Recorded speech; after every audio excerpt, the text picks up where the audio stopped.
Ahí tiene que estar grabando. Bueno, hoy vamos a ver la parte de marco ético.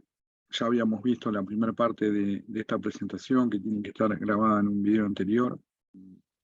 Están grabados en mi máquina, tengo que subirlos y pasarles el link después. Entonces, vamos con la crisis climática. Nosotros sabemos que hay un incremento, y esto ya lo vimos, de la cantidad de dióxido de carbono en la atmósfera, que es el principal gas de efecto invernadero. Básicamente había unas 280 partes por millón antes de las eras industriales, y ahora hay más de 400, 415, 420, según la medición o más. Obviamente esto varía en distintas épocas del año y en qué parte del planeta lo estamos midiendo, pero midiendo constantemente en el mismo lugar durante todo el año vemos picos más altos de estos 400.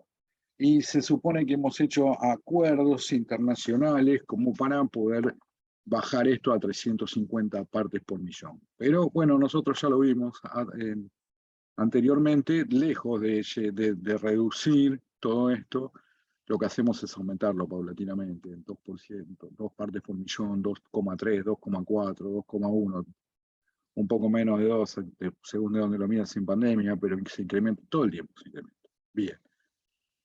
¿Se acuerdan cuál era la idea con respecto a esto mundialmente? ¿Cómo hacer para llegar a un incremento no superior a 1,5 grados? Básicamente lo que se plantea es decir, bueno, lleguemos al pico de producción del CO2 y de ahí en más vamos a empezar a bajar. Lo mismo pasa con la población mundial, etcétera. A ver si lo podemos lograr para el 2050 y reducir para el 2100. Y hay distintas opiniones. Yo soy escéptico con respecto a que se pueda llegar a lograr, porque ya estamos en el 2022 y todos los años se incrementa. Si bien hay que llegar a un pico, no veo una respuesta que pueda dar un uso masivo de otro tipo de energía, ¿no? Energías renovables, por supuesto, que no produzcan CO2 a tan corto plazo, o que vayas a renovar todo el parque automotor mundial, por ejemplo, para parar con las emisiones y el consumo de petróleo, entendiendo que la renovación de un parque automotor completo de un país puede llevar 15, 20 años, ya estamos en el 22, para mí va a ser complicado la meta del 50, pero bueno, digamos que se va trabajando para eso. ¿Qué puede pasar? Y bueno, la verdad que depende de quién lo modele, nadie sabe muy bien exactamente qué es lo que va a pasar. Nosotros ya estamos 1 grado arriba, ¿no? 1,1, estoy hablando de la temperatura promedio del planeta, ¿no? Y entonces, ¿qué está pasando? Bueno, hay especies que son más susceptibles a los cambios que otras, y este tipo de cambio, también los océanos son más ácidos, cambian todas las condiciones climáticas, se están extinguiendo. No son de las especies más conocidas, pero se extinguen. Hay muchas partes del coral que también están desapareciendo, y el nivel del agua también hace que se reduzcan superficies en islas y en zonas costeras. Yo estoy hablando actualmente. Ahora, el objetivo es tratar de que aumente 1,5 grados, así como mínimo van a aumentar 2. Pero el protocolo de París que vimos lo que dice es, bueno, ok, vas a aumentar 1,5 grados, o lo podemos bajar a 1 siempre y cuando se tomen políticas agresivas. Después hay una opción de que quede en 2 grados, quizá 3, depende del tipo de política que se tome, y si queda librado al azar pueden ser 6 o más de 6. Y cada uno tiene sus consecuencias. Obviamente, a mayor aumento de la temperatura promedio del planeta, más complicado se ve todo. Entonces, vemos con 2 grados, ¿no? Las reservas de agua. ¿Qué va a pasar con las reservas de agua con semejante aumento de temperatura? De extinción, por ejemplo, de osos polares. Si vamos a una predicción, ¿no? Para 100 años con 3 grados, que puede ser para fin de siglo, tranquilamente, estos 100 grados. Y bueno, vos a tener refugiados climáticos. Ya hay refugiados climáticos, no son tantos, pero con eso va a ser un desastre, va a haber millones de personas más. Obviamente se va a complicar el tema de los alimentos, y bueno, un colapso, hablaste de un colapso del Amazonas. Pero puede ser peor, y sí, podemos llegar a 4 grados con millones de refugiados. Por ejemplo, Bangladesh desaparecería bajo del agua. Tenemos extinciones en masa con 6 grados, con 5.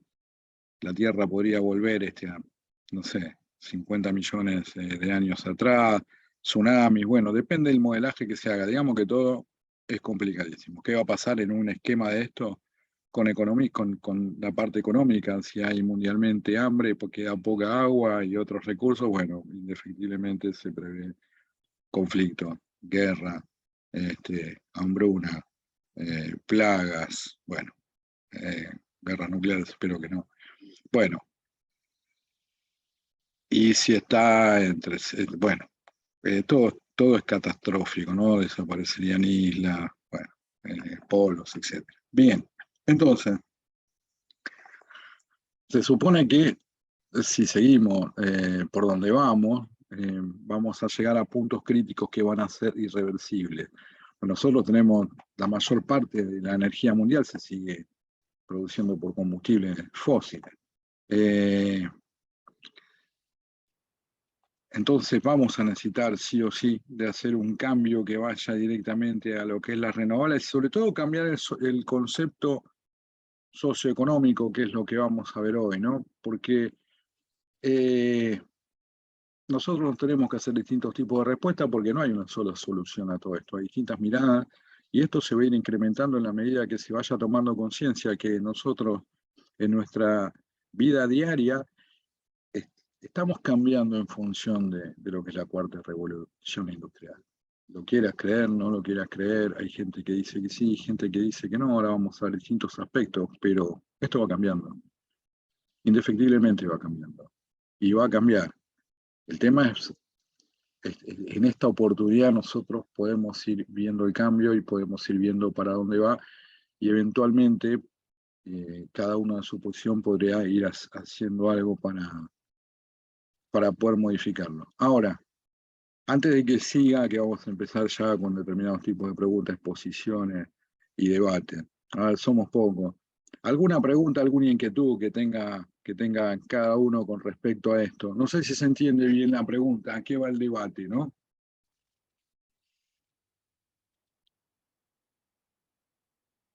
Aspecto, algo que tengas dudas, que si va a ser un aspecto negativo de este cambio que es indefectible. O sea, el cambio va a existir. Ahora, ¿el aspecto va a ser positivo o va a ser negativo en algo? En Para algo que... mí, es Sí, una inquietud, sí, sí. la generación de residuos. A la Al generación haber, de... sí, temas paneles solares, aerogeneradores, por más que se cambie la energía, va a haber que controlar más los residuos. Sí, bueno, olvídate. Hay muchos estudios de qué hacer con los paneles solares. Yo no estoy muy informado últimamente, pero había muchos proyectos de cómo hacer para reciclarlo. Eh, Porque ahí tenés silicio altamente purificado, pero la pasta que usás en la cara frontal es una pasta que tiene plata y la plata es tóxica. Después la cara frontal, estoy hablando de celdas solares de silicio que son más o menos el 90% de la producción mundial de tipo de celda de captación, más o menos. Y del otro lado tenés aluminio también en la cara posterior, ¿no? Y eso está dopado con fósforo y boro. eh, bueno, tiene también lo que es el coating, el revestimiento antirreflejante, vidrio, bla, bla, bla. No es tan fácil de recuperar. Sí, vi muchos estudios, no sé en qué quedó, leí varios papers. No, No, y además lo costoso que va a ser que no creo que se haga. bueno, ahí está el problema. Para mí, y esto está bueno, ¿ves? Por eso cada pregunta se origina debate. Y esto es solamente, por eso quiero hablar con ustedes. Una cosa es lo que piense yo y otra cosa es lo que piensen ustedes y cualquiera puede estar bien. Para mí tenía que ser generalizado a todo. Nosotros en mi casa reciclamos absolutamente todo, ¿no? No tenemos mucho espacio, pero plásticos, vidrios, metales, tratamos de tirar los orgánicos, lavamos envases. Y vos ves la cantidad de basura que tirás en packaging, somos 4, ¿no? Es impresionante. 4 personas. Entonces vos ves una caja que viene, por ahí los alimentos adentro también están bárbaros, pero tiene una envoltura de aluminio, a su vez atrás viene con otra envoltura de cartón, eso pones varios, te lo dan en una bolsa que es de plástico, las botellas son de plástico. ¿Y quién paga todo el reciclado de eso? Está bien, tenés recolectores urbanos que por lo menos pasan por donde vivo yo, acá pasan una vez por semana, en Cava tengo el depósito ahí en la esquina. Hay gente que de forma informal o formal se dedica a juntar esto para poder reciclarlo, pero a ver, ¿Y hay, el destino final lo conoces? Por lo menos el de Capital, te digo, porque me hace un poco de ruido que haya... no, y mira, en los de- plásticos se pueden, no sé el destino final, si te digo te miento, pero los plásticos, por ejemplo, son súper aprovechables, porque vos lo podés volver a fundir y no hacer con la misma calidad de cosas, pero sí, por ejemplo, no sé, que eso lo vi mucho en Tierra del Fuego, que Tierra del Fuego no tiene lugar. Bancos de plaza, puedes hacer pupitres, puedes hacer un montón de cosas, puedes hacer juegos para chicos, que si tiene toda la beta de un color determinado y tiene una mancha de otro porque mezclaste polímero, no pasa nada, ¿no? En eso. El aluminio, por ejemplo, el tema es separarlo, pero una vez que lo separás, vos conseguís las cantidades, el mismo aluminio, el 99% que tenía de pureza anterior, con un 5% de aporte de energía, ¿no? Por ejemplo. Y después, bueno, lo que son vidrios también, papeles. Ahora, ¿a dónde van? Realmente no sé. Eso tendrían que ir directamente a producción. Ahora, con todos los esfuerzos acá, y lo que yo estoy hablando del AMBA, bueno, yo estoy acá ahora viviendo en Olivos, pero me transporto a través de lo que es el AMBA. Y paso por lugares que la división entre una avenida y otra son bolsas y bolsas de basura, ¿no? Contenedores repletos, rebalsados de basura, bolsas tiradas de basura, no sé si ustedes lo verán, tiradas en el piso, en el medio de la calle, bolsas volando por todos lados, y a todos los lugares del país que fui, ahí la basura está a cielo abierto, y ves en los alambrados de los campos o en los árboles, está lleno de bolsas de basura, y eso termina indefectible en los ríos o en el mar, o se lo termina comiendo algún animal, ¿no? Eh, y donde tenés los remansos de los ríos, inclusive en el sur, que parece más limpio, eh, que, que no tiene tanto caudal y ahí se juntan las cosas, está lleno de botellas. Y los animales también. Bueno, no sé si ustedes ven lo mismo. Hay que reciclar, sí, pero para mí una solución a esto sería que yo tengo una compañía, vendo un producto, el producto tiene un packaging, bueno, listo, yo me comprometo a recuperar tantos kilos de este producto, de este producto, de este producto y de este producto, que es lo que estoy usando para mi packaging. O yo vendo plástico para hacer el packaging, bueno, listo, así como lo vendo, tengo que encargar de recuperarlo. Eso me parece más lógico todavía. Eh, Y va a ser un poco más caro, sí, pero a ver, termina siendo más caro igual. El tema es que no lo está pagando nadie, pero ¿hasta dónde? Hay islas en el Océano Pacífico, hay islas flotantes, depende de las corrientes que haya, eh, de plástico flotando, más el que tenés sumergido y lo que pasa, bueno, con los animales. No sé si alguien quiere dar algún aporte más al tema de los residuos, se llaman RSU, son residuos sólidos urbanos. Hace 2015 o 16, más o menos, Europa prohibió ya la incineración, y hay tecnologías de reciclado que son, en la traducción sería un basura cero, o sea que vos podés reciclar absolutamente todo. Y con parte de eso, por ejemplo, cubiertas, podés hacer componentes para asfalto, se pueden sacar también determinados tipos de fertilizantes, podés hacer biogás, biodiesel. Obviamente que si después vamos al costo energético y vos me decís, bueno, ¿cuánto sale hacer un megawatt hora con una planta de reciclado, ¿no? Un punto de equilibrio para que el plan funcione. Y yo por ahí te voy a decir, no sé, no tengo valores actualizados, estoy hablando de valores de licitaciones anteriores eh, para entrar en funcionamiento como generación. Ponele 100, $180 el megawatt hora año. Quizá ahora, no sé si es más o menos porque el mundo se descalabró. Y en ese momento hacerlo con eólica en el sur o solar en un lugar privilegiado como la Puna de Atacama eran $50. Entonces, si no, compro la de $50, pero no es lo mismo poner un sistema solar para generar energía en el mejor lugar que puedo, al lado de la línea. Del otro lado, el negocio no es generar energía. La energía es una consecuencia y el negocio es qué hacemos con la basura, ¿no? Bueno, ¿alguien más quiere aportar algo a esto? Una pregunta que me surge. Dale, dale, sí.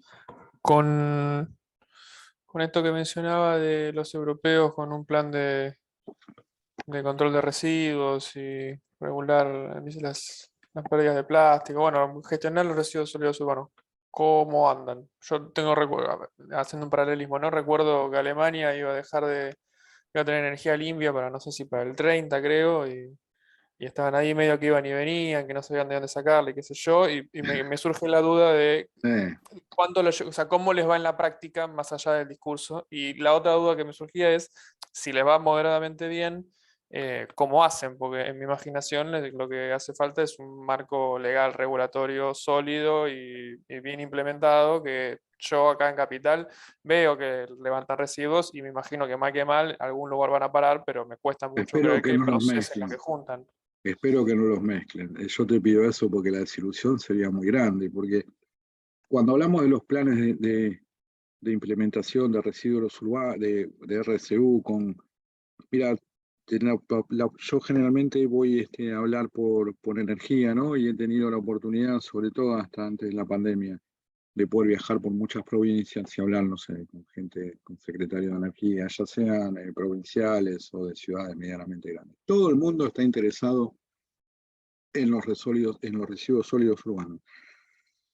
Inclusive pequeños municipios que yo decía que haciendo un plan y un estudio, vos podés llegar a ver qué reciclás en cada lado. Porque, a ver, aproximadamente, vamos a hablar en valores aproximados. Vos tenés un punto de equilibrio para instalar estas plantas que te digo de lo que sería un basura cero. Y no tienen un amplio margen de gente, pero sí hablas de 150.000 personas mínimo, aproximadamente te digo. Ahora, para saber qué tipo de planta exactamente voy a poner y qué cantidad tengo yo de residuos de deforestación, residuos de construcción, neumáticos, vidrios, bla, bla, bla, bla, bla. Obviamente se hace por muestreo. Tenés que hacer un estudio previo de qué es lo que recibí. Si no, ¿cómo hacer para calcular y diseñar la planta que vas a poner? Porque no es una planta estándar, no te da lo mismo. Vos tenés que asegurarte que le vas a dar de comer al biodigestor y a todo el sistema que tenés ahí. ¿Se entiende a dónde voy? Sí, sí. Y esos estudios después, cuando llegaba la hora de hacerlos, no se hacían. Y la planta que nos va a vender esto eventualmente, ¿por qué no hace un estudio ahí? Porque hace un estudio de 3 meses, 6 meses, hay que poner un equipo de profesionales, medir, o sea, no es grande.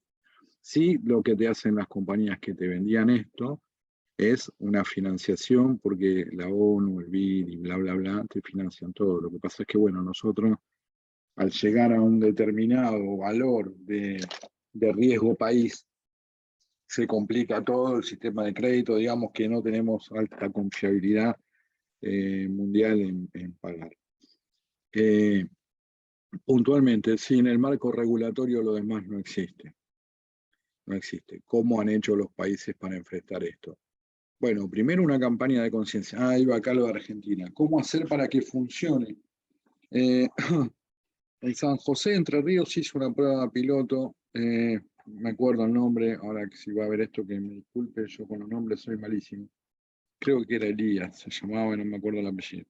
Un ingeniero de UTN también que está trabajando en la UTN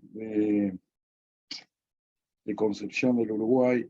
Y hay varios planes hechos de lo que sería para atacar los residuos sólidos urbanos. Todos convenimos en que esto tiene que partir de un nivel de educación y del nivel inicial. O sea, la conciencia se va tomando y yo lo que veo en gente de mi generación que no está acostumbrada a hacer eso y que eventualmente te dicen, ¿para qué lo vas a separar si después vienen los tipos, tiran todo adentro del mismo camión, lo compactan y hacen cualquiera? Es que los hijos y todos van tomando conciencia y eso es lo que se va aplicando. Tiene que haber un tema de conciencia, si no es complicadísimo. Pero aparte de la conciencia, la regulación, ¿no? Sí sacaron todas las plantas de incineración, tienen aceitado muchísimo más el tema de reciclado. Vos tenés que sacar tus residuos separados. Hay lugares donde te pesan los residuos, qué cantidad de residuos son los que vos generás. Los tenés que sacar separados, determinados días, determinados tipos de residuos. Si no los separás, te multan directamente. Si no los separás, te advierten y te multan. Pero bueno, está regulado para que sea así, ¿no? En algunos países, no en todos, sobre todo en los nórdicos. Con respecto a la energía de Alemania, hay un poco, a mi forma de ver, de un discurso ambiguo, porque por un lado decís, bueno, yo me alejo inclusive de la energía nuclear, vamos a generar toda energía limpia, pero entonces, ¿qué hace Francia? Pone un par de plantas nucleares en la frontera y les vende la energía. Y el gas de Rusia lo sigue usando toda Europa. Yo creo con el desarrollo que van a hacer ahora del hidrógeno y van a invertir muchísimo más dinero en poner más equipamiento de renovables, van a necesitar eso y productores confiables de energía. O sea, países que tengan energía limpia y básicamente el hidrógeno vos lo puedes acumular como un vector energético. Yo creo que la transición por ahora va a pasar por ahí. No sé si te contesté con esto a tu pregunta. Sí, sí, me imagino por dónde va. Yo estoy de Claro, acuerdo con lo sí, de la concientización y también en alguna medida, ya es más personal esto, ¿no? Que charlas que tengo con mi padre y me doy cuenta que hay cosas que se pueden cambiar y cosas que ya vienen más por el recambio generacional. Pero siento que es como un poco, yo puedo reciclar mucho y mis cercanos también, pero después hay un cuello de botella. Digo, si no hay un procesamiento adecuado, es medio lo mismo que nada. pero el volumen te lo va a dar el procesamiento adecuado. Lo que pasa es que nosotros no, digo nosotros como país, como sociedad, yo me incluyo, yo estoy en Argentina, soy argentino y soy parte de todo esto, con las cosas buenas y todas las malas, ¿viste? Por más que uno a veces no tenga poder de decisión, digo, orgánica de cualquier gobierno como para poder hacer algo, pasa también por un tema de concientización y pasa por un tema de educación. Cuando yo te digo que veo esos contenedores repletos de bolsas de basura desparramadas por el piso, que por ahí pasan 2 días después y siguen ahí, pero estoy hablando de cientos de bolsas que salen de un barrio y generalmente ese barrio, digamos que es un barrio de gente con bajo nivel adquisitivo, que tienen esos contenedores a la salida, tienen esas calles reducidas, adentro de, digamos que son barrios de emergencia o barrios bastante más pobres, ni siquiera le levantas la basura. Entonces, voy a decir, bueno, ¿cómo hago con todo esto? ¿No? Y bueno, hay un tema de educación, de concientización, otro me dirá que también está bien, escúchame, tenemos tanta parte de la población, nos vamos a preocupar por la basura. Y yo creo que es un combo de todo, ¿viste? Para mí es como la madurez de una persona. Uno va madurando determinados aspectos y es un combo general. Es muy difícil que alguien esté muy maduro en un montón de cosas y sea muy inmaduro en otras. Digamos que es algo medio general. Bueno, vamos a avanzar un poco con preguntas y respuestas. Aparte de él que tenía dudas con el tema de la basura, ¿nadie tiene ningún tipo de duda de qué va a pasar con esto de 4.0?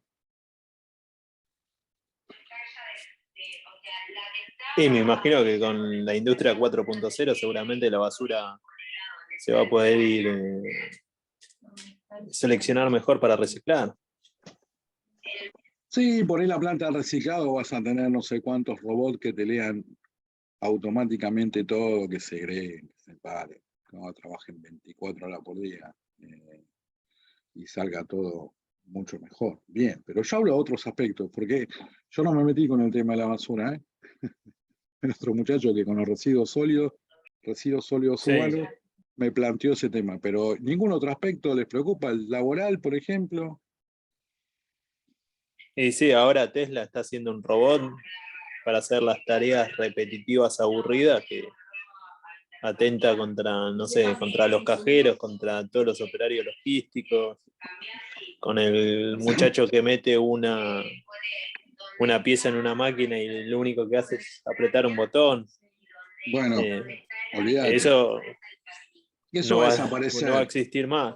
No, pero eso va a Yo le tengo, desaparecer, claro. yo a veces le tengo miedo a todo lo de la inteligencia artificial, porque ya hay una empresa, creo que en Corea, que el CEO es una inteligencia artificial. No, ¿te parece? ¿Tanto llegamos ya? Wow, Sí, wow. sí, en Corea hay Vi una la empresa de noticia, vi la videojuegos. noticia. Hay una empresa de videojuegos que el CEO es una ¿Qué es un inteligencia algoritmo? artificial. Sí. Pues yo soy planificador. Ah, ¿Cuánto tiempo más va a existir una inteligencia artificial que diga qué va a ser mejor para planificar o no?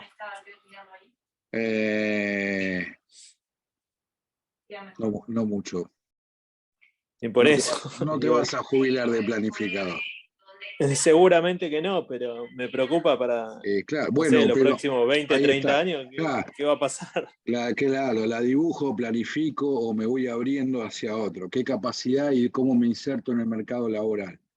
¿Qué va a pasar con los que se queden afuera? Ahora vamos a ver que hay dos, por eso esto lo quería hablar, porque esto me parece muy importante. Hay dos posibilidades. Sí o no, es un código binario, 0-1, cara o seca. En el medio de todo eso tiene que haber algún matriz. Ahora vamos a ver lo que podría ser una destrucción de puestos laborales con la evolución necesaria como para llegar a otros. Por ejemplo, después, yo todo lo que le voy a decir está escrito, tienen esta grabación, después paso la filmina más rápido, pero si es para leer no sirve para nada.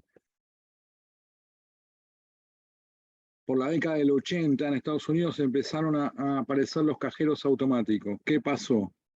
Y el cajero físico, el ser humano que hacía de cajero, hay un montón de personas fueron reemplazadas por máquinas. Ahí estamos todos de acuerdo. ¿No? Ustedes por ahí no lo vieron porque ya nacieron con los cajeros automáticos. Pero antes Sí, hubo el telepase también. bueno, por eso. Con los cajeros lo que pasó fue que entonces los bancos, al tener capacidad ociosa, capacitaron, no digo que a todos, pero a gran parte, o a parte, o gran parte, no tengo el número exacto de qué, y esas personas fueron a hacer otro tipo de trabajo, como por ejemplo acceder a determinadas ofertas que daba el banco en referencia a inversiones, créditos, a otra gama de productos con más capacitación que cobrar o entregar dinero que lo hacía el cajero. Pero antes había muchas menos sucursales de las que hay ahora. No tenías, a ver, no sé, yo que vivo bueno, yo estoy viviendo ahora en Olivos, tengo entre 3 cuadras para un lado y 3 cuadras para el otro, tengo 6 tipos de banco distintos.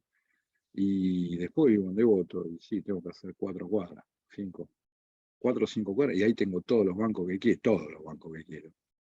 Antes no era así, pero más. Tenías un banco que sacabas cuenta en ese banco porque te quedaba medianamente cerca y los bancos no tenían tantas sucursales.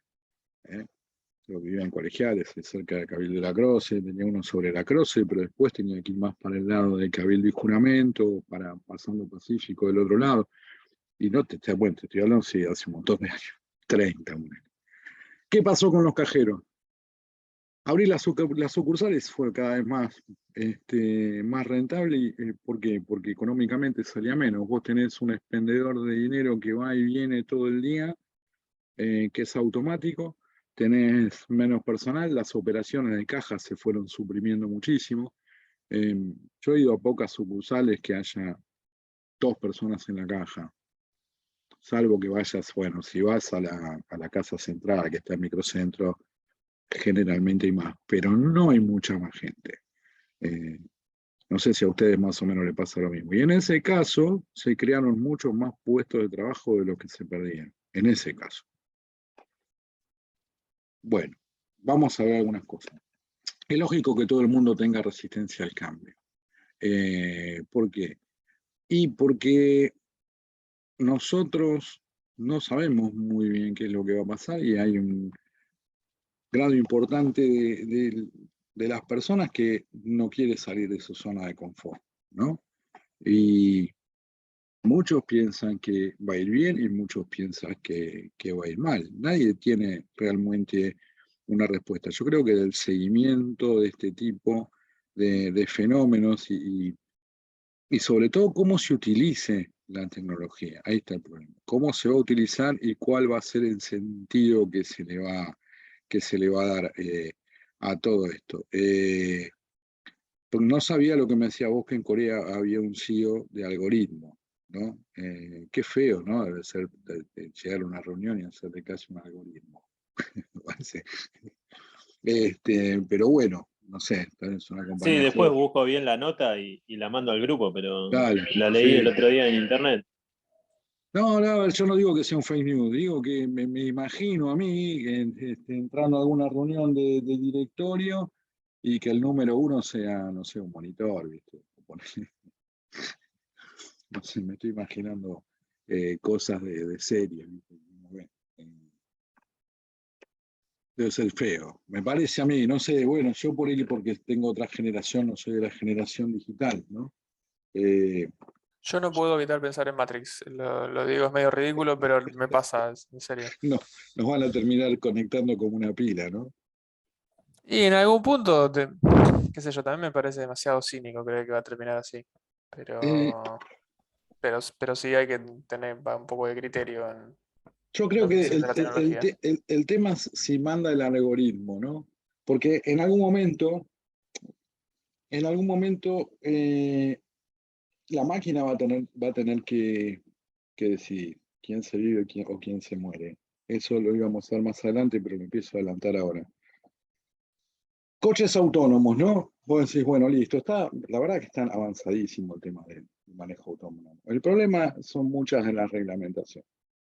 Ante una eventual colisión, el auto puede tomar distintas acciones, velocidades, yo qué sé, yo antes de pisar un chico, se ve una pelota que está en la calle, vengo por una calle, antes de pisar un pibe, giro el volante y me choco contra los autos que están al costado, no sé, si tengo más espacio, tiro el freno de mano, cruzo volante, a ver si puedo volcar o tratar de no pegarle, ponele.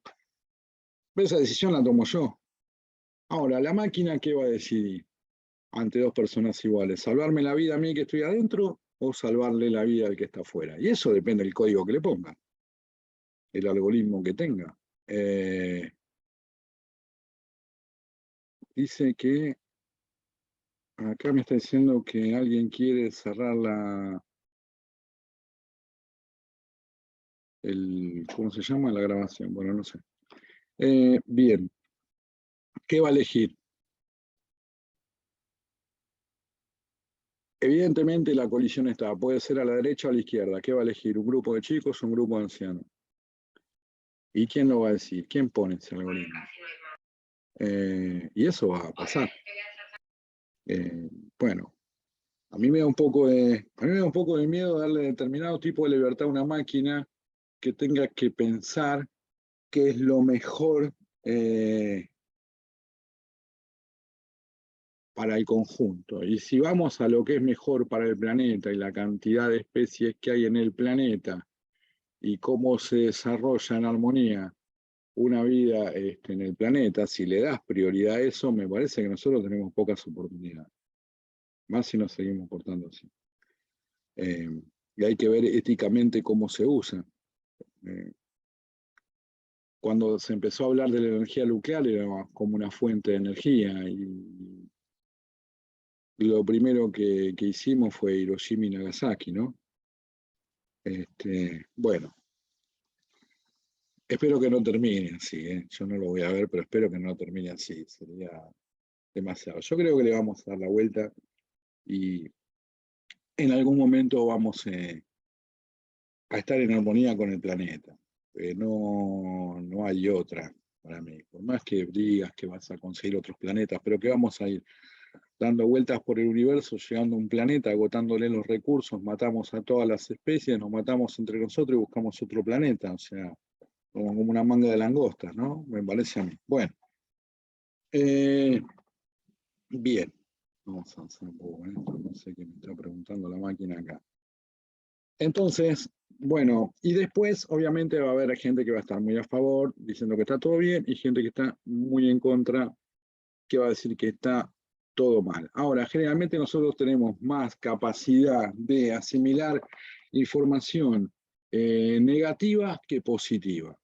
Y esto es porque desde los orígenes, ¿no?, que tenemos nosotros como especie, tenemos distintos tipos de actitudes, pero generalmente hay actitudes de personas que afrontan mayores riesgos, y hay personas que no afrontan tanto esos riesgos, que son más conservadoras, etc.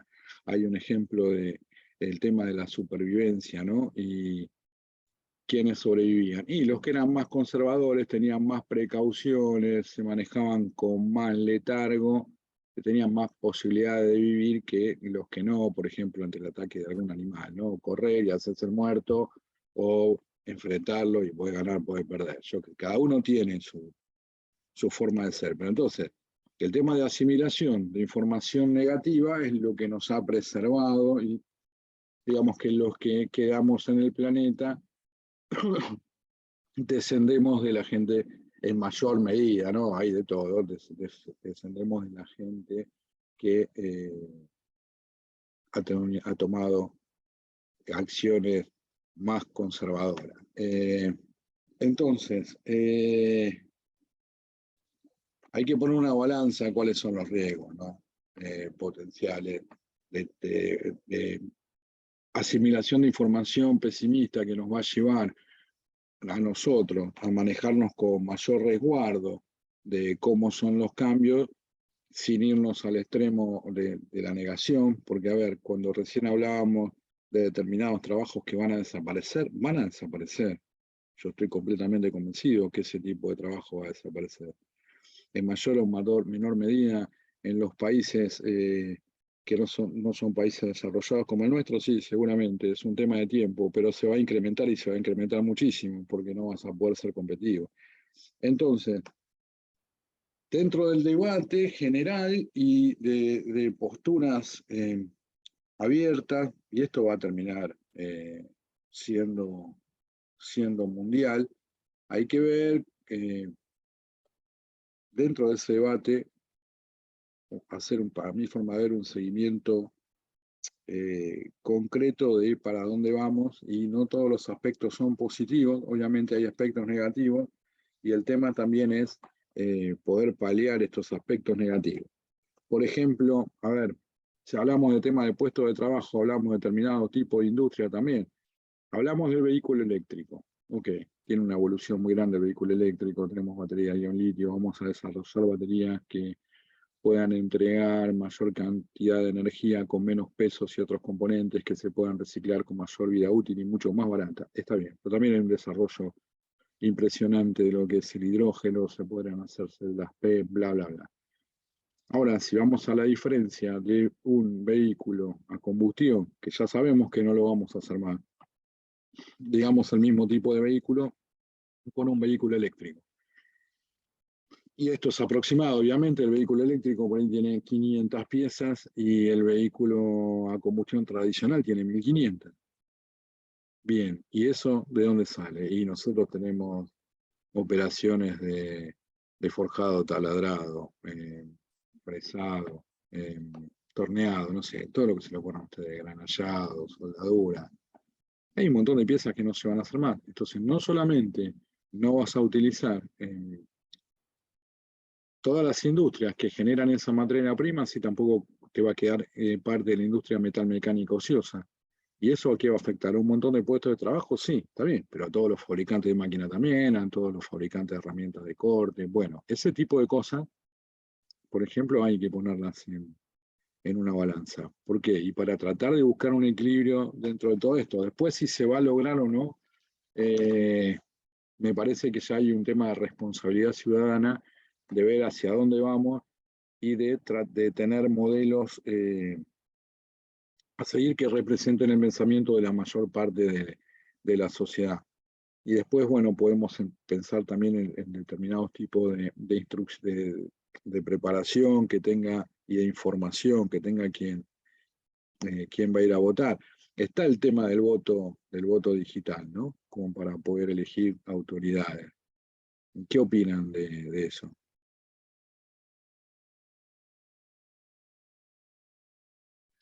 Y el voto digital también puede ser, ¿cómo se llama? Manipulado. Medio raro. Yo prefiero Bueno, sí, que no, eso lo pero cuenten todavía a mano. bueno, ¿ves? Yo decía, bueno, voto digital y sí, es mucho más cómodo, está bárbaro.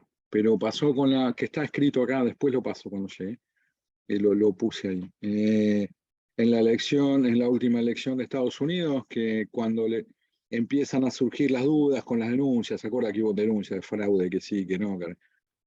Dicen, bueno, abrime los algoritmos. No, son secretos industriales, yo no te puedo abrir el algoritmo de mi sistema. Si te abro el algoritmo de mi sistema, fundís mi empresa. ¿Y entonces lo puedes digitar? Sí, olvídate, seguro.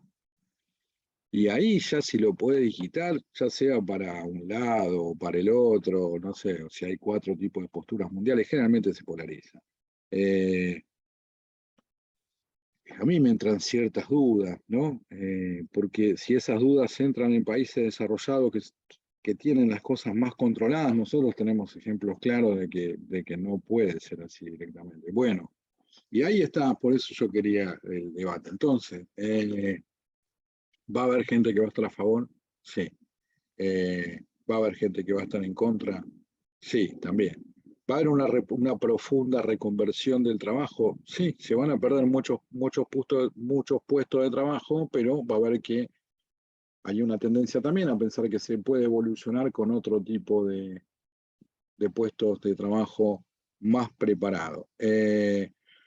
Ahora, es lógico que si vos tenés gente que se dedica a hacer algún tipo de cosa, yo hablaba del tema, ustedes comentaron a alguien que tiene que poner una pieza en una máquina o hace automáticamente, aprieta un botón, y eso me parece que no está bueno. A ver, no está bueno que nadie no tenga trabajo, sí, pero como trabajo en sí es bastante complicado. Yo, no sé, les hablaba en mi clase de organización industrial que los sistemas de trabajo de manufactura Lean y, viste, lo pones, le enseñás otra cosa, lo vas capacitando, porque cada uno es como es, ¿no? Pero el hecho de apretar un botón, poner una pieza, sacar una pieza, termina siendo también monótono. Ahora, mucho peor que eso es que lo haga un robot y vos no tengas cómo acceder a tus alimentos, por ejemplo, a tus necesidades básicas.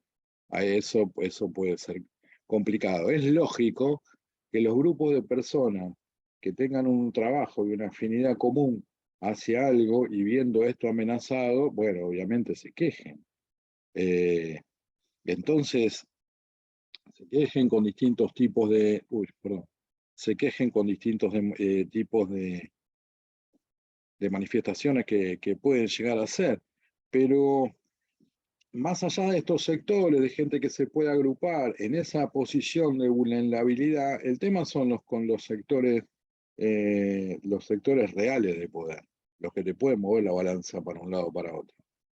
Los sectores económicos, que obviamente tienen vínculos políticos, a ver, es así. Y esos sectores económicos con distintos vínculos políticos te pueden hacer caer una medida o hacerla tendenciosa para un lado o para otro. ¿Y bajo qué? Y sus propios intereses, ¿no? Salir de situaciones, digamos, de privilegio, porque si vos tenés ese poder económico concentrado y tenés otro grupo de gente que lo que está peleando es por su trabajo, obviamente hay una disparidad bastante grande. Y entonces estos grupos sí son los que tienen mayor capacidad como para poder cambiar algo para tus propios intereses. De todas formas, eso no quiere decir que si la situación es complicada en forma general, no repercuta en... perdón, hay 2 personas que quieren entrar.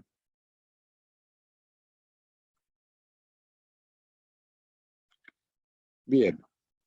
Entonces, y acá un par de ejemplos de España, uno lo conozco bien. En España, por ejemplo, bueno, si volvemos al caso de Alemania, que alguien me preguntaba antes del tema de la energía, cuando fue uno de los primeros indicios ya de conflicto por el gas de Rusia, Alemania fue la que impulsó y traccionó la industria fotovoltaica poniendo una tarifa diferenciada por cada kilowatt fotovoltaico, bueno, producido con energía renovable, eólico, pero sobre todo en las casas era fotovoltaico con respecto a lo que era el kilowatt hora térmico, ¿no? Fósil, inclusive. España lo siguió, desarrolló una industria y también se pusieron tarifas diferenciadas con otro tipo de depreciación en cuanto a lo que era el beneficio en sí, se instalaron muchos sistemas. Ahora después hubo una presión y un lobby impresionante de las empresas de energía. Y esas empresas de energía tenían asociación con políticos de todos los partidos. ¿Y en qué terminó? Terminaron haciendo una ley que se llamó, o la población la terminó llamando una ley de impuesto al sol. O sea que de pasar a generar energía limpia, vos tenías un equipo fotovoltaico en tu casa y ya tenías el nivel de depreciación que ibas a tener, cantidad de kilowatt que te pagaban por cada térmico, no me acuerdo exactamente, ponerle 5-1, o sea, un fotovoltaico mío contra 5 de la red térmico, después pasaban a ser 4, después 3, después 2. O sea, hay una depreciación hasta que vos amortizás el equipo, pero después por tener instalado paneles o puestos tenías que pagar un impuesto, una locura. O sea, por un lado me decís que amortizamos el equipo, tenemos que hacer esto, más en un país que no produce energía, o sea, que la tiene que importar, pero bueno, las compañías energéticas torcieron el rumbo de todo, ¿no? Con presiones muy grandes para el gobierno también. Y llevaron a cabo sus intereses personales en el mero del resto de la población, y ellos básicamente son los que mandan. Ahí te quedó demostrado quién es el que realmente manda o no. Y eso que no estoy poniendo en el medio, lo que es el medio ambiente, lo que es el Acuerdo de París. O sea, ¿están adheridos? Sí. Y bueno. Entonces hay ejemplos de distintos tipos de lobby, hay cosas que no se van a poder regular. Los estados están tratando de intervenir en toda la parte digital, en monedas de cambio. Por ejemplo, bueno, acá hay un ejemplo de Spotify con el tema de la música en sí, pero es complicado, ¿no? Porque va a haber un nuevo orden y el Estado ya no tiene esas potestades sobre las partes digitales. Hay cosas que no se pueden regular como se regulaban antes. ¿Por qué? Y porque estamos en un tercer entorno, que ahora lo vamos a ver, que no hace falta la presencialidad y esa personal. Y también hay muchísima información disponible. Hay información real y hay información falsa. ¿Por qué? Porque hay un sentido crítico que hay que desarrollar y después cada uno, bueno, verá lo que quiere ver.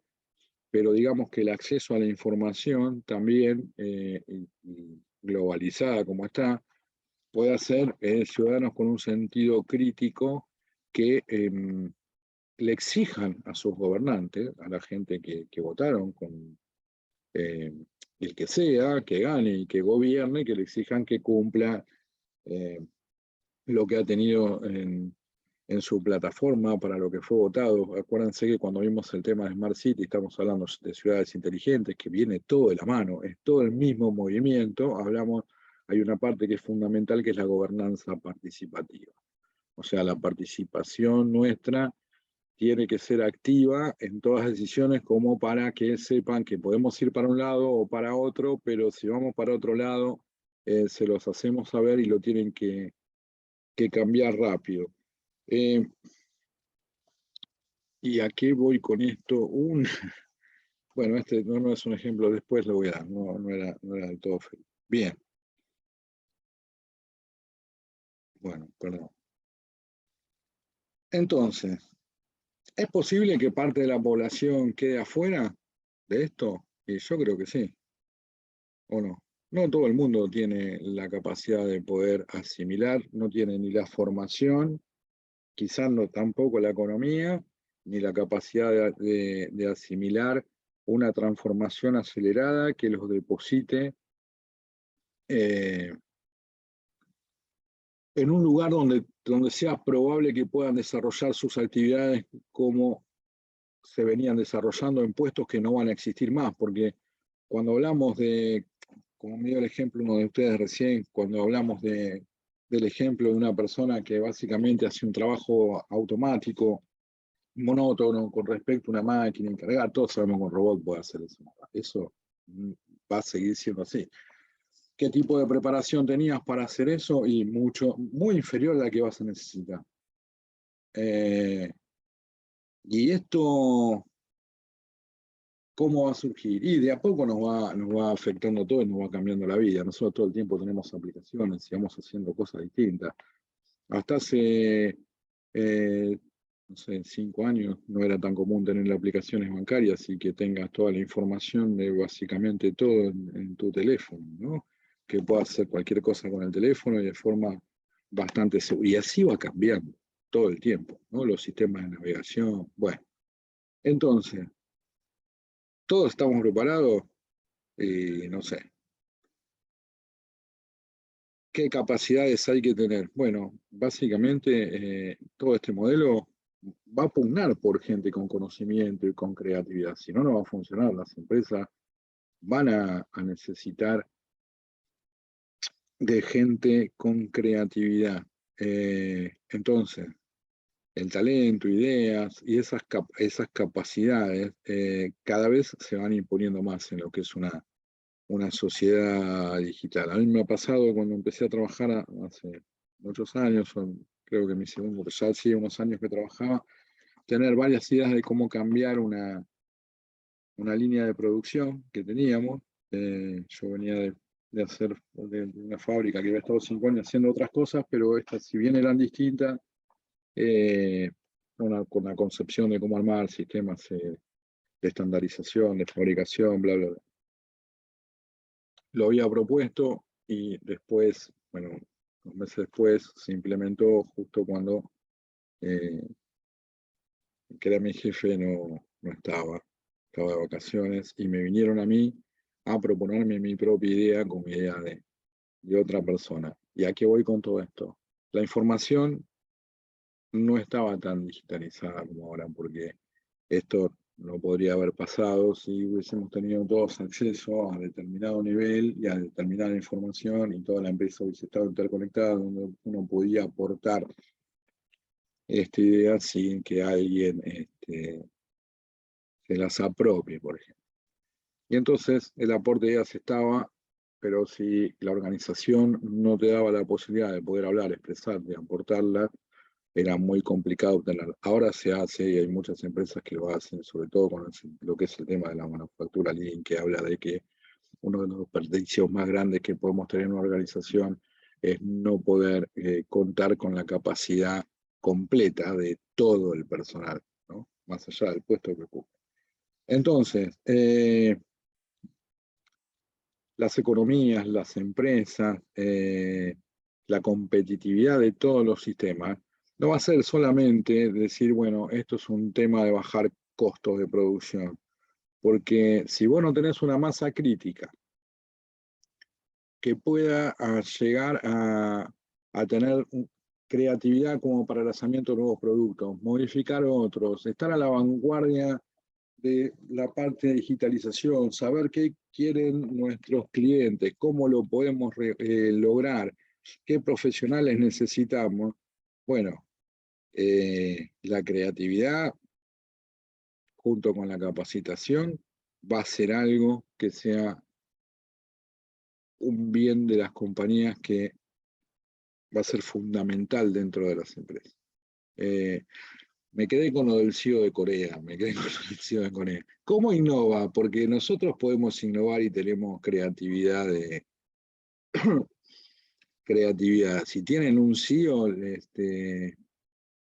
la IA ya desarrolla entonces A mí cosas. se me hace más que es una movida de marketing que algo Sí, totalmente real. Capaz que delega ciertas funciones más que la totalidad. porque no deja de ser un algoritmo.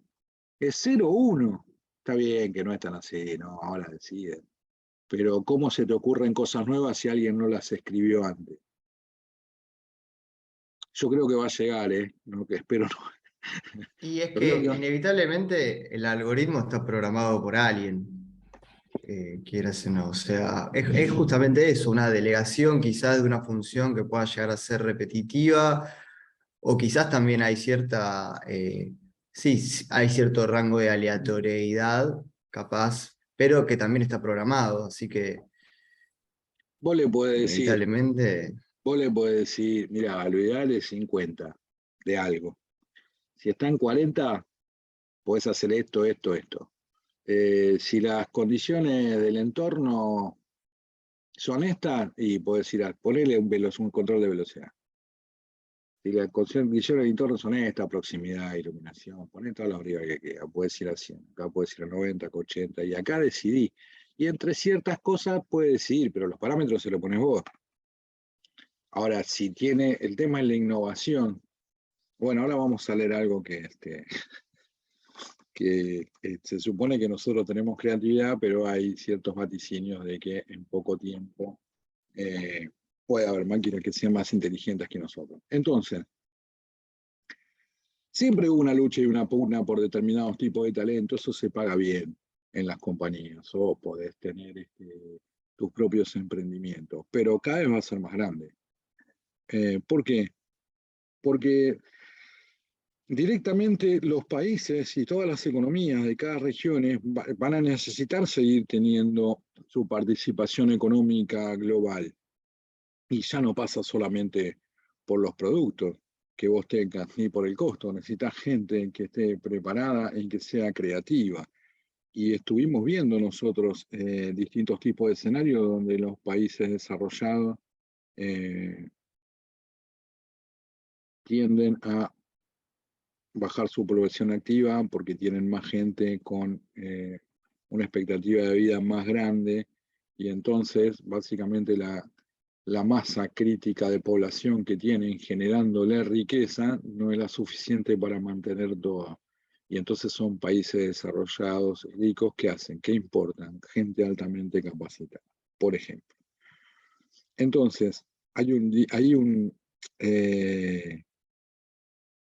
un déficit donde se mide que es los graduados STEM, que son matemáticos, tecnólogos, científicos, ingenieros, básicamente en esto. Y si nosotros hacemos una comparación mundial que viene en la filmina que viene, vamos a ver que no por casualidad son países que tienen una gran presencia en el mercado global de transacciones económicas, o sea que llevan mayor cantidad de dinero para sus propios países. ¿Por qué? Y porque tienen una masa crítica en la que se apoyan, donde pueden hacer I+D+I, donde tienen gente más capacitada, y eso lo que va haciendo es con innovación, con ideas y con creatividad, va poniendo sus productos, ya no solamente en un tema competitivo de costos. Pues antes podía decir, mirá, no sé, este producto y este producto son similares, pero bueno, este es más barato y no tiene tal o cual función porque viene, por ejemplo, de China,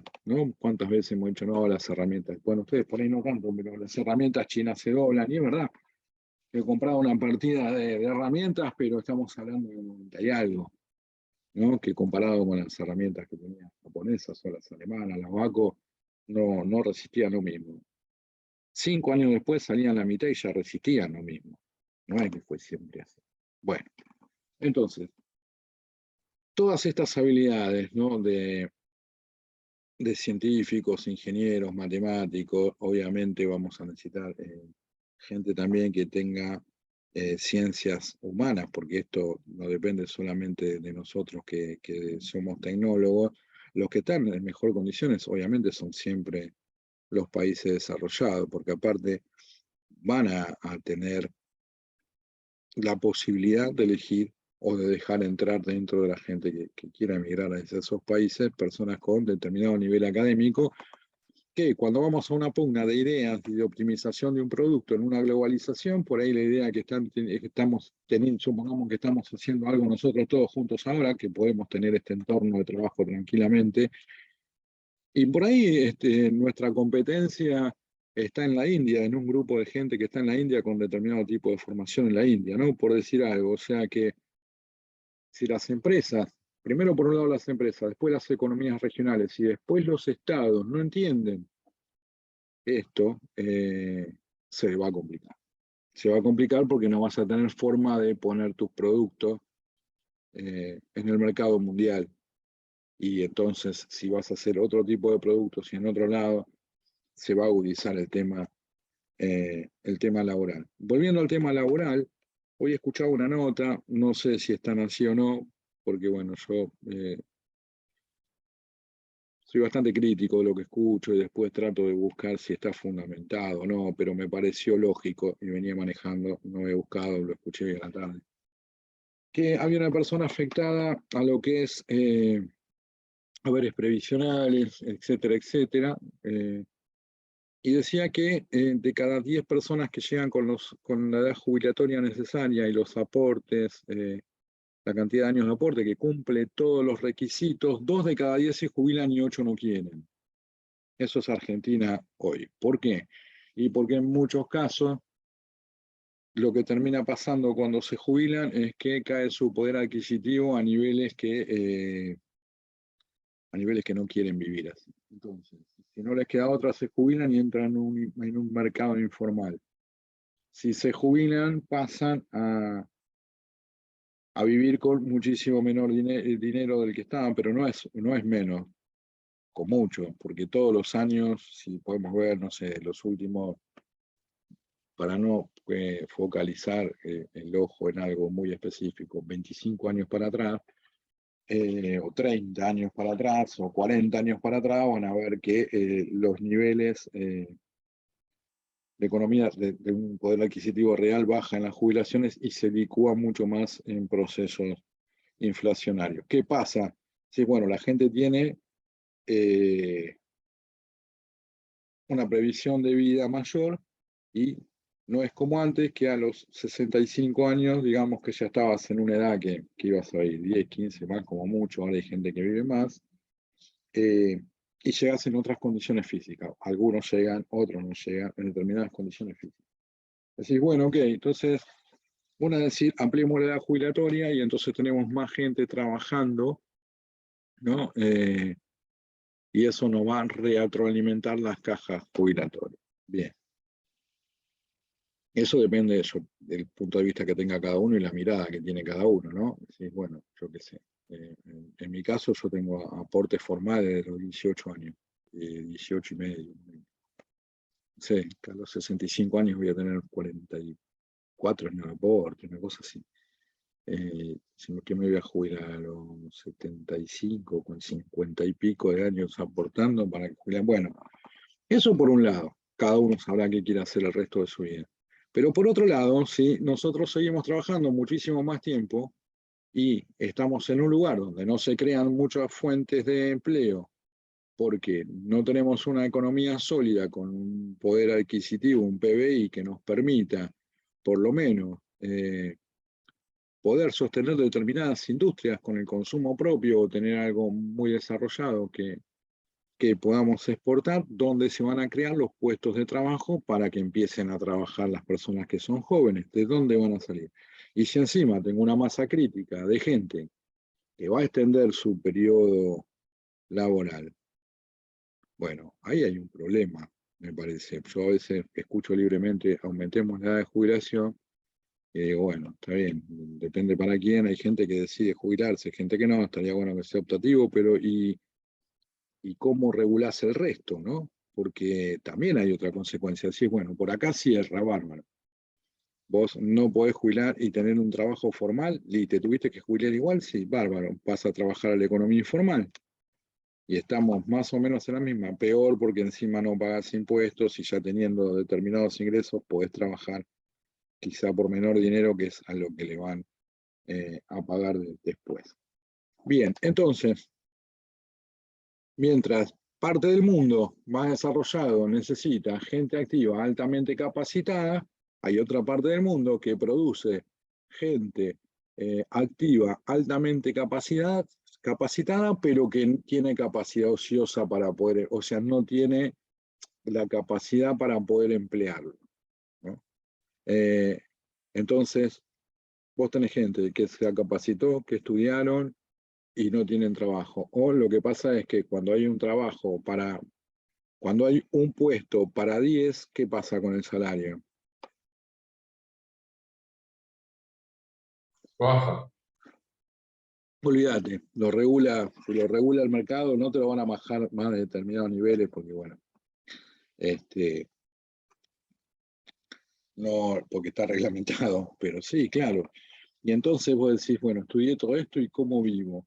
Y si, bueno, tenés la oportunidad y estás capacitado y también hay un tema de relaciones, hay un poco de suerte también, no mucha, yo creo que uno se la va buscando con lo que va haciendo, te sale, por ejemplo, un trabajo en otro lado donde vos tenés un salario real internacional 5, 6, 7, 8, 9, 10 veces mayor.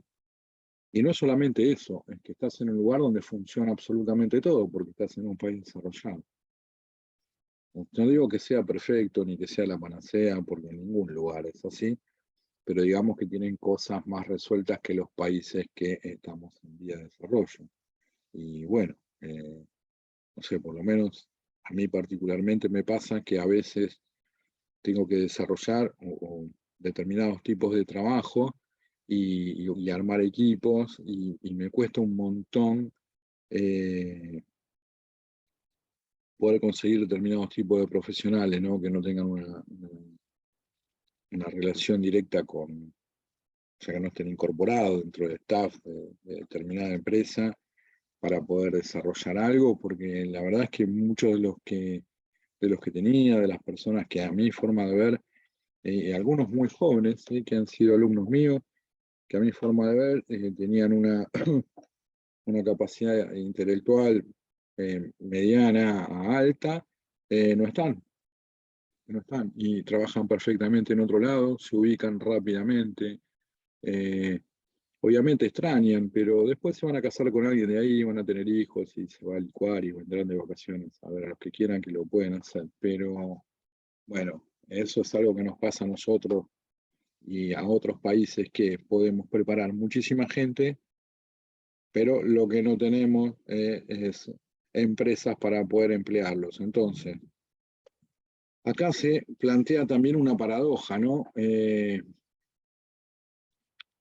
Si bien hablamos que lo que lo que más va a necesitar, ¿no? En el tema de digitalización y de producción y bla, bla, bla, son ingenieros, ¿no? Matemáticos, científicos, tecnólogos y también gente con sensibilidad y con conocimientos en los aspectos humanos.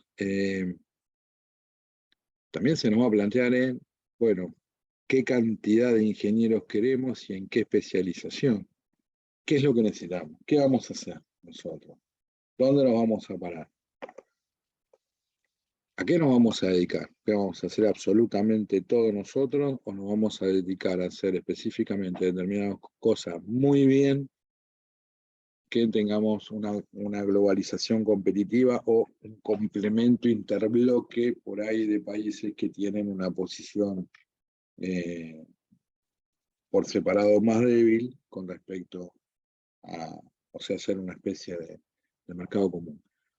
Y entonces, ¿qué necesitamos? Y necesitamos, por ejemplo, no sé, ahora tenemos la parte de, nosotros como TENE tenemos distintos tipos de especializaciones de ingeniería, pero algunas son muy específicas, ¿no? Y necesitamos tantos ingenieros de eso, necesitamos tantos abogados, necesitamos tantos médicos. Si sabemos para dónde apuntamos, ¿no? Y decimos, bueno, vamos a hacer esto, esto, esto, esto y esto.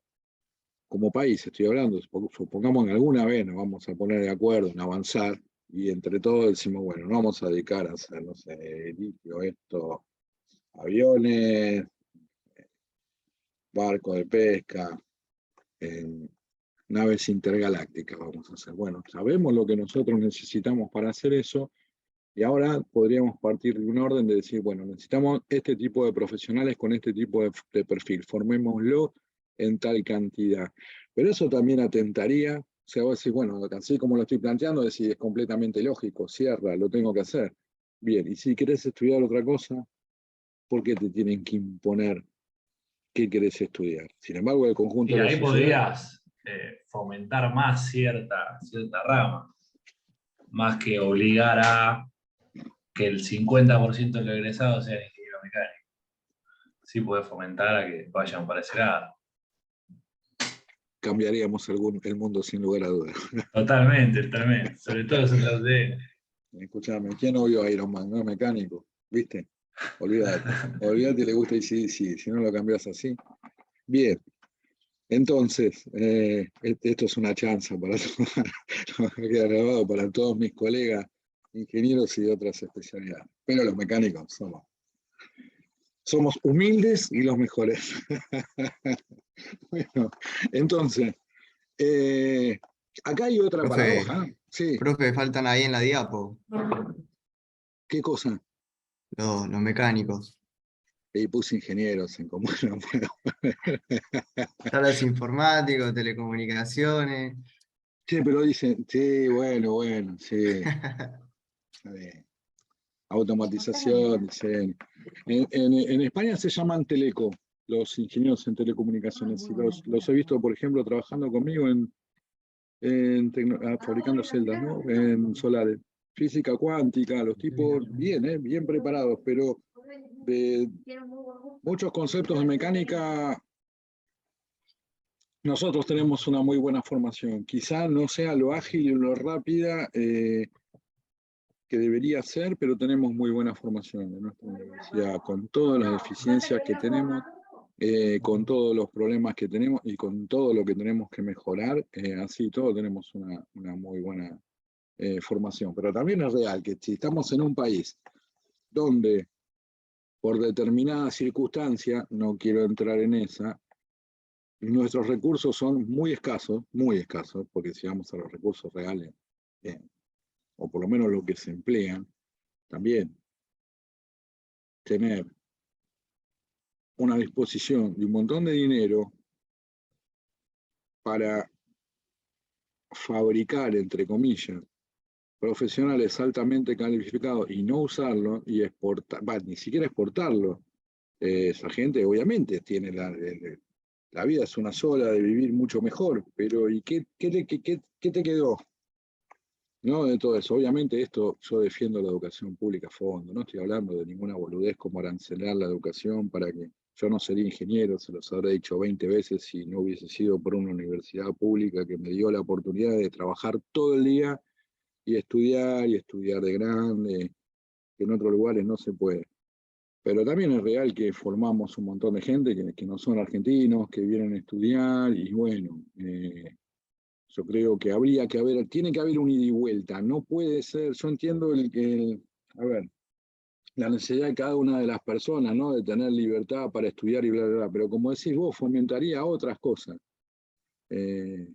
Y seguramente voy a perder parte de la población, por ejemplo, que quiera hacer otro tipo de estudios, por ejemplo, y acá se me va a complicar en mi casa porque mis hijas van por acá, en arte. Está buenísimo. ¿Quién puede decir qué arte es bueno y qué arte es malo, o qué arte se necesita y qué no? El arte es arte. Yo no lo termino de entender muy bien porque soy ingeniero, pero ¿qué haces? Sacás cupos de ahí, ¿no? Alguien me dijo de ustedes recién y beneficiamos. Y ponemos más cupos y damos más presupuesto para la carrera de ingeniería mecánica si nos queremos especializar, por ejemplo, en ferrocarriles, que no nos faltan mucho, nos faltarán no sé cuánto, 20.000 kilómetros, 30.000 kilómetros, desarrollar el país, bueno, cosas así, por decir algo. Bien. Entonces va a tener que haber una planificación de lo que es el estado del sector productivo, las empresas, la población y las universidades también, ¿no? Porque no puede ser que cambie todo y que nuestro sistema educativo siga siendo el mismo que hace muchas décadas. Me parece que tiene que haber un mix y paulatinamente tiene que ir cambiando. Alguien de ustedes me habló de un recambio generacional cuando hablábamos del RSU. Ahí tiene que haber un recambio generacional en todo. Pero las cosas van cambiando muy rápido, no se puede esperar generación tras generación, ¿no? O sea, tomando la generación, no sé cuántos años quieren tomar una generación a otra, periodos de 20 años, ponele, los cambios van mucho más rápido que cualquier tipo de asimilación generacional. Entonces, acá vemos un equipo, un cuadro, ¿no? Y este cuadro es del 2016, ¿no? No conseguí otro, pero fíjate que China, la India, ¿cuántos graduados tuvieron en ese año? Millones de personas graduadas, está bien, tienen una población mucho más grande, ¿no? Comparado con Estados Unidos, Rusia, Irán tiene muchos también, bueno, Indonesia y Japón, pero digamos que son los países que terminan mandando. Los desarrollos industriales chinos que yo estoy viendo son, en muchos aspectos, son muy, muy buenos. Está bien, llevaron los CEOs de Europa, y sí, está bien, pero ya lo hicieron. Y tienen invierten en investigación muchísimo. No sé si ustedes pudieron ver cómo dan clases con pizarrones 3D. Estoy hablando de clases que me pareció por la edad de chicos de escuela primaria. Ojalá nosotros tuviésemos alguno, ¿no? Como para cuando estudiamos, no sé, determinados tipos de cosas de análisis o de fluido, poder ver por qué derivas en 4 o 5 cosas y empezás a tirar un montón de variables y ver cómo se mueve todo eso en el espacio. No sé, a mí me hubiese servido un montón. Bueno, otro problema que vamos a tener es qué personas tienen acceso a la tecnología y quiénes no. Entonces, ¿cómo vamos a hacer y garantizar ese acceso a la tecnología en sí? Nosotros vamos a tener determinados tipos de trabajo que van a hacer que nuestra gente no tenga trabajos operativos como, no sé, en la segunda revolución industrial, ¿no? En la primera, ni siquiera en la tercera.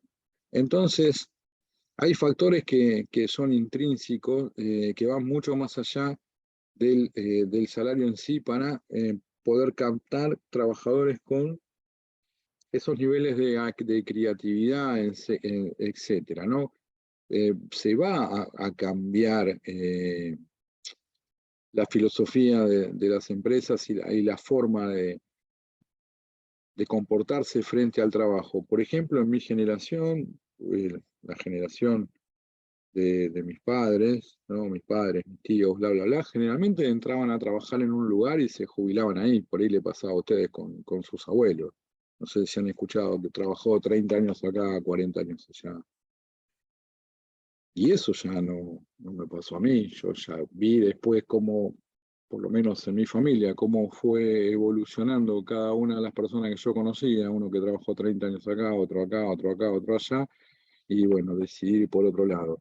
Y mis hijos no van a ir, que yo por ahí a algunos de ustedes les llevo más de 20 años, o sea que somos de otra generación, no van a ir por ahí tampoco. Hay determinadas cosas que no se aceptan directamente. Y si vos necesitas para tu compañía creatividad, y bueno, vas a tener que cambiar y vas a tener que hacer otro tipo de motivaciones en sí, ¿no? Para que la gente quiera trabajar donde está vos. Miren, y esto como comentario hace entre 5 y 10 años, no me puedo acordar específicamente. Viene una persona una persona que, bueno, no me acuerdo si era nieto, sobrino o el hijo de uno de los fundadores de la Universidad Tecnológica Nacional, cuando fue la Universidad Obrera. El padre había trabajado muchos años acá y después se instalaron en el País Vasco, en un lugar que se llama Zarauz. No sé si alguno lo conoce, es conocido el lugar por Arguiniano y porque tiene unas playas para surfear que son impresionantes. Tienen de las mejores olas que puede haber en el Cantábrico, ¿no? Y vino para acá para ver si podíamos hacer algún tipo de especie de selección para que ellos después pudieran aplicar y básicamente se quería llevar gente. Se querían llevar talentos de acá, que podían ser ingenieros o gente que le interese, con gran preparación, que lo iban a preparar ya. Una empresa que se dedicaba ya a aplicaciones tecnológicas, estoy hablando hace, sí, más de 5, seguro. No sé, 10 años por ahí, pónganle, cerca de 10 años atrás. ¿Qué problema tenían? Bueno, veían que las empresas ahí, ya en la concepción de empresa como empresa en sí, no tenían gente para trabajar, gente local. Es decir, y todos tenían trabajo, no, pero trabajaban de otra cosa. ¿Por qué? Porque el hecho de estar encerrados ya 8 horas por día en un lugar, o 9 o 10, o lo que les toque, con un trabajo rutinario en un lugar feo, que feo quiere decir que, bueno, que no esté bien acondicionado, como la mayoría de lugares por ahí que te toca trabajar acá, ¿no? En una oficina, con una ventana allá y estás acá, andás a ver dónde terminás, no iba nadie. Entonces, ¿qué hicieron? Bueno, abrieron afuera de la ciudad un lugar para trabajar donde estamos hablando de todo un trabajo de desarrollo de aplicaciones, o sea que era todo un trabajo digital, ¿no? Donde vos pudieses ya trabajar con Wi-Fi y con conexiones potentes para trabajar ahí, bla, bla, bla. ¿Y qué pasaba? Y no tenían el mismo compromiso que hace 20 años, y tenían que definir un proyecto, y esa gente no se quedaba trabajando viernes, sábado y domingo, durmiendo 3, 4 horas para llegar al objetivo y después vemos qué hacemos. Es más, tenían un índice de deserción muy grande cuando había buenas olas. Cuando el mar venía con buenas olas, iban a surfear. Y entonces ellos aplicaban la misma política que siempre, pero después se quedaban sin gente. Entonces, ¿qué tuvieron? Bueno, ok, váyanse todos a surfear, pero después me recuperan la cantidad de horas. Bueno, y esto me acordé recién, viene bien a colación de lo que estamos hablando, porque va a cambiar. Está bien, yo les estoy hablando de un lugar que hace 10 años con otro tipo de evolución, ¿no? Y no es que esa gente quisiera trabajar, sino que elegía la vida para otra cosa. Por ejemplo, yo digo casos que conozco. Una profesional muy, muy preparada que una multinacional le dijo, no, yo hasta ahora no, yo a la mañana primero hago yoga, y yo hasta tal hora no empiezo a trabajar, ¿no? Bueno, ok, la segunda vez que la fueron a buscar le dijeron, sí, está bien. Y listo. Y mejoró sus condiciones de vida, y claro, no quiso resignar ciertas cosas. Bueno, esas cosas van a pasar, pero para eso tenés que estar bien preparado, porque si no vas a terminar haciendo, no vas a tener ni los trabajos repetitivos para poder hacer. Bueno, acá hay un apartado abajo que dice que las estructuras laborales a la que estamos acostumbrados generalmente condenan el talento y la cosa que yo le decía. ¿Por qué? Porque vos tenés un perfil de puesto desarrollado, a ese perfil de puesto le pagás tanto, las cosas preestablecidas se hacen así, y siempre se hicieron así, y entonces, y el tema de la creatividad en algunas personas inseguras que pueden ser jefes de otro, lo que le da es miedo, y a esa persona que la ve más creativa, en vez de sentirlo como un complemento, un apoyo laboral, una persona que puede potenciar la misma estructura donde estamos nosotros, lo ven una amenaza. En otros casos no los toman en cuenta, y sí, en algunos casos obviamente que están en el lugar correcto y pueden tener una motivación, pero generalmente no sucede así. Pero va a cambiar, y lo van a cambiar ustedes. Entonces, perdón.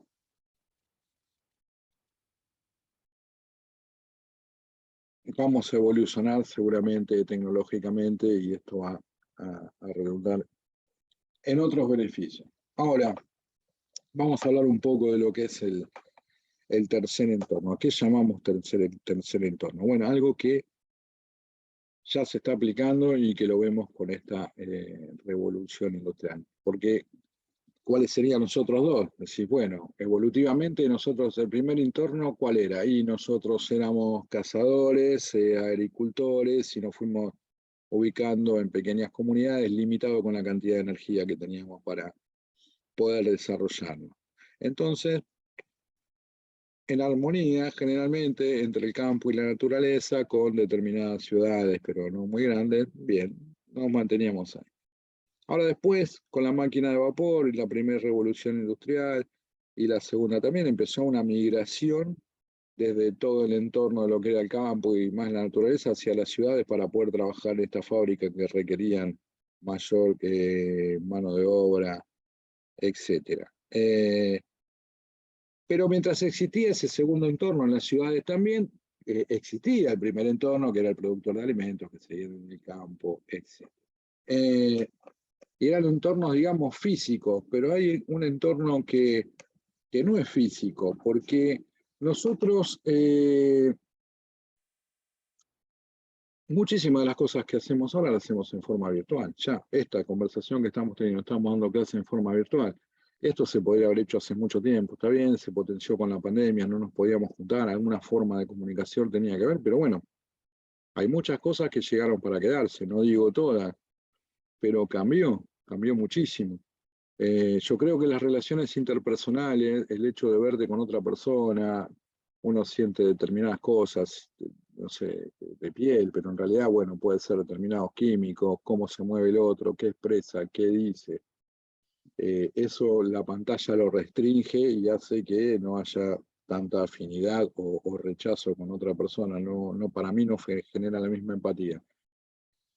Pero si nos tenemos que juntar nosotros por un tema laboral, todos en Puerto Madero, que tenemos las oficinas, y yo estoy en Olivos, hay otro que está en La Plata, otro que vive en Lobos, y uno que vive a 10 cuadras de Puerto Madero, y juntarnos todos los días, no sé, pero una vez por semana hacer eso es complicado. Bien, y esto llegó para quedarse. Entonces hay un entorno que es virtual.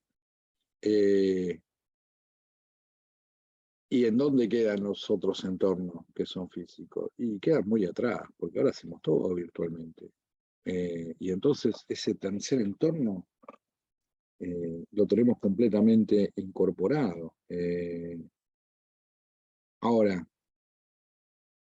si vos no tenés acceso a la tecnología o no sabés cómo usarla, obviamente que acá van a tener muchas más posibilidades las personas que ya nacieron con determinado tipo de tecnología, ¿no? Yo tenía varios años, hasta que empecé. Yo ya trabajaba cuando pude tener enfrente mi primera computadora con ciertos programas, y ya trabajaba hace mucho cuando pude tener el primer celular, como celular en sí, que no era el ladrillo ese que pesaba 200 kilos, que lo tenía solamente el presidente, ¿no?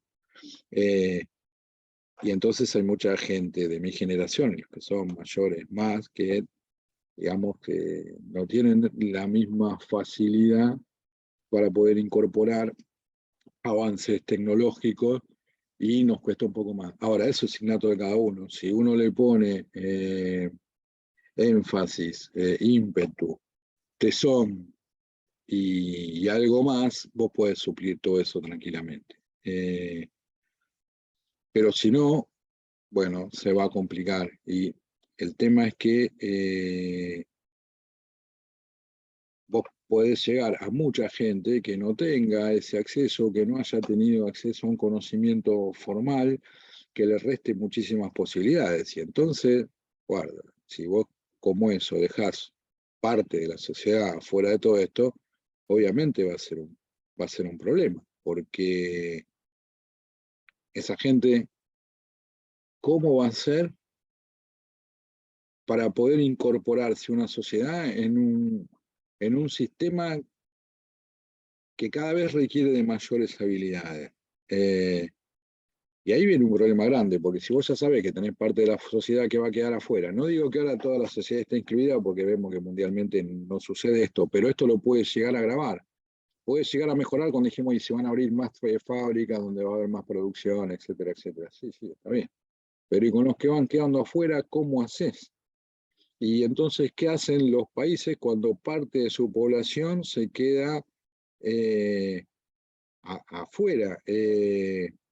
Vos tenés que tratar de incorporar a toda tu gente a ese tercer entorno. Y bueno, está bien, podés tener muchos proyectos, por ejemplo, bueno, capacitarlos tecnológicamente de forma obligatoria para que puedan incorporarse al mercado laboral, para que puedan generar riqueza y para que puedan abastecerse en desmero de determinados beneficios sociales que, o hay países, vos pagás determinada cantidad de impuestos, pero después todo lo demás es público. Vos fíjense, hay los países, por ejemplo, nórdicos, inclusive en muchos de ellos las educaciones públicas son tan buenas que casi no tenés educación de forma privada. Entonces, va a haber un tema de decisión de qué haces con parte de la población, que indefectiblemente, si no está preparado, se te va a quedar afuera. Decimos que los puestos de trabajo con menor calificación lo van a hacer las máquinas. Los que te van a quedar son de determinado valor agregado. Y yo creo que los que se van a crear van a ser los de mayor valor agregado aún que los que tenemos conocimiento nosotros que estamos en el mercado laboral hoy en día. Entonces, globalmente, la globalización lo que trajo fue una realidad mundial, la volcó no solamente en las diferencias que había dentro de las propias sociedades, de las regiones o los países, sino que globalizó eso y originó una desigualdad económica mundial que se incrementa año a año. ¿A qué voy? Cada año que va pasando, menor porcentaje de la población mundial tiene mayor porcentaje de la riqueza mundial que se produce. O sea, cada vez menos tienen más porque está concentrado. Si va a pasar todo esto y vos querés que realmente la gente viva mejor, están en armonía con el medio, bueno, algo tenemos que cambiar, porque de la otra forma no va a llegar. Ahora, si vos no cambiás absolutamente nada, y de situaciones como las que, imagínense nosotros, ¿no? Con un parque industrial atrasado, con 1000 problemas que tenemos internos, nuestros, intrínsecos, complicados, que no resolvemos hace décadas,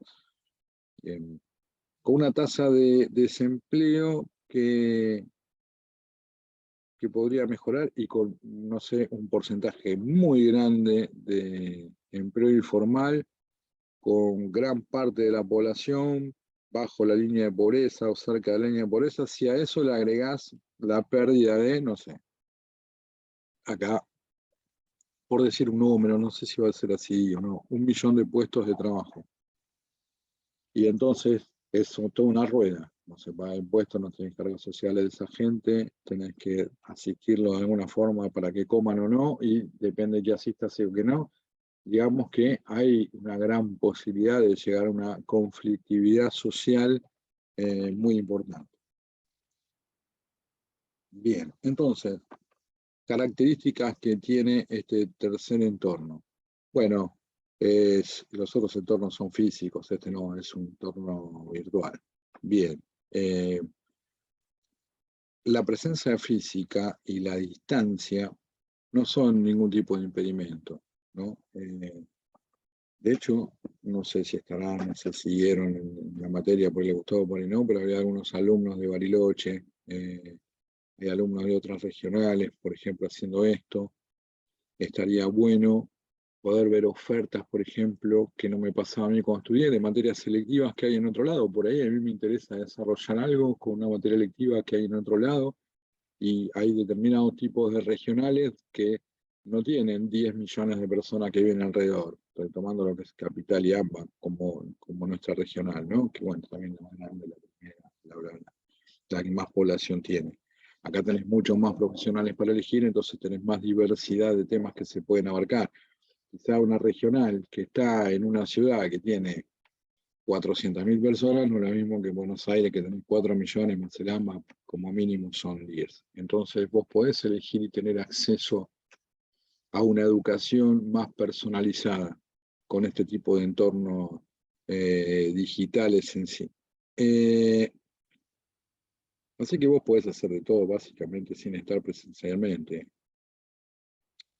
A mí, profesionalmente, lo que me da la oportunidad es poder hacer más cosas por el tiempo de transporte, no perder tanto tiempo en lo que es el transporte, ¿no? Y el tiempo de transporte, más allá de que traslades, transformes tu viaje también en determinadas conversaciones que hay que tener, con un buen sistema de audio y manejando, bueno, uno ahorra muchísimo tiempo. Y después hay muchos trabajos que se hacen en forma asincrónica, ¿no? Por ejemplo, trabajos en la bolsa con determinados tipos de algoritmos y determinados parámetros que vos le ponés. Vos podés trabajar con acciones. Tengo, bueno, por eso le mando saludos y le mando la grabación, un amigo que hace eso. Ya no vive acá, ¿no? Vive en Europa ahora. Y él trabaja en determinado horario con determinados tipos de bolsa, ¿no? Que pueden ser, no sé, Tokio, bueno, y va siguiendo el uso horario mientras él se dedica a su horario laboral. Y después tiene otras bolsas que también cotizan tipos de acciones así. Y puede dejar preparado qué hacer, o sea que hay cosas que vas haciendo de forma sincrónica y el mundo sigue girando. Nosotros tenemos una necesidad física también de descansar y pueden hacerse de forma sincrónica. Se pueden dar clases de forma sincrónica también, ¿no? Dejar la clase grabada, la gente la ve y después eventualmente haces para evacuar dudas y está bueno porque vos podés regular tu tiempo a no tiene que ser tal día a tal hora o te lo perdés y no lo ves más. Bueno, bien, hasta acá como venimos. Bien, Vamos, vamos. Che, no sé, no me preguntaron nada, yo no sé si fueron a cenar, yo estoy hablando, hablé mucho. Bueno, entonces, en un entorno virtual, todas las estructuras de poder, como dice acá la Filmina, son totalmente obsoletas. ¿Por qué? Y porque el Estado, que ya te lo había dicho antes, ¿cómo haces para regular? Todavía están tratando de ver qué hacen con las criptomonedas. ¿Cómo haces para, en un estado, en un tema virtual, no poder descargar música si la música era libre más allá de que se paguen derechos y bla, bla, bla? Pasaba con las películas, pasa con distintos software, pasa con distintas llaves. Bueno, es muy difícil regular eso. Todos los estados quieren incorporarse, no se quieren perder, sobre todo el tema de las transacciones bancarias y de las monedas digitales, ¿no? ¿Dónde pagan impuestos? ¿Dónde están todas las empresas erradicadas? No lo pagan en ningún lado. Y entonces los bancos y los estados ven pasar el dinero de un lado para otro y no pueden tomar parte de esto, ¿no? Esta parte es mucho, grande, chico, depende de lo que te da, bla, bla, bla. Bueno, la cuestión es que quién regula esa actividad digital. No es tan fácil dentro del tercer entorno tomar este tipo de medidas. Algún tipo de limitaciones, y bueno, tenés que tener cierta infraestructura, ¿no? Vos tenés que tener con qué conectarte, tenés que tener conexión, tenés que tener algún dispositivo para poder conectarte en sí con determinado tipo de seguridad, depende de lo que vayas a hacer, pero bueno, si no tenés esto y no tenés la educación para hacer esto, te quedaste completamente afuera. Bien. Y esto sin duda va a manejar gran parte de todos los aspectos económicos, porque va a ir todo dirigido, cada vez se dirige más a un entorno virtual. Hay determinadas cosas que yo voy a comprar y que me gusta verlas físicamente, que trato de no comprarlas de forma virtual, pero la realidad es que cada vez compro más cosas y me empiezo a desmitificar de otras, porque bueno, la realidad me va demostrando que se cumplen muchas veces con lo que te dicen. Si esto no va, te lo devuelvo, lo puedes ver acá, lo pones allá, y ante la comodidad también, ¿no? De poder, si quiero esto, lo compro, me lo mandás, lo recibo acá y bla, bla, bla. Los precios que son más baratos porque no tienen que mantener un entorno físico. Bueno, ahí tienen un ejemplo, por ejemplo, y los vendedores, porque vos estás comprando, comprás con una interfase de CD, bla, bla, bla, y ya está. Bien, hay otro tipo de trabajo que también se pierden y habrá que capacitarse para un trabajo más desarrollado. Y después, bueno, obviamente, cuando nosotros estamos hablando de este tipo de entornos, de qué necesitamos tecnológicamente para desarrollar todo esto, necesitamos estar bien capacitados para poder usarlo. Entonces, básicamente, cuando hablamos del tercer entorno, nosotros teníamos el primer entorno más ligado con lo que era nuestra producción agrícola y pequeñas ciudades, en un entorno, digamos, más con el campo. El segundo entorno con el tema de las revoluciones industriales y la migración de la gente del campo hacia las ciudades. Y el tercer entorno lo tenemos entorno ahora que no es físico, es un entorno virtual donde tenemos nosotros el Internet de las cosas, ¿no? Lo que es Big Data, realidad aumentada, ciberseguridad, etcétera, todo lo que son las tecnologías, tecnologías de información y comunicación. Bueno, ¿cómo estamos hasta acá? ¿Bien? Bien, bien. Bueno, a ver, un minuto. Espera que voy a buscar acá.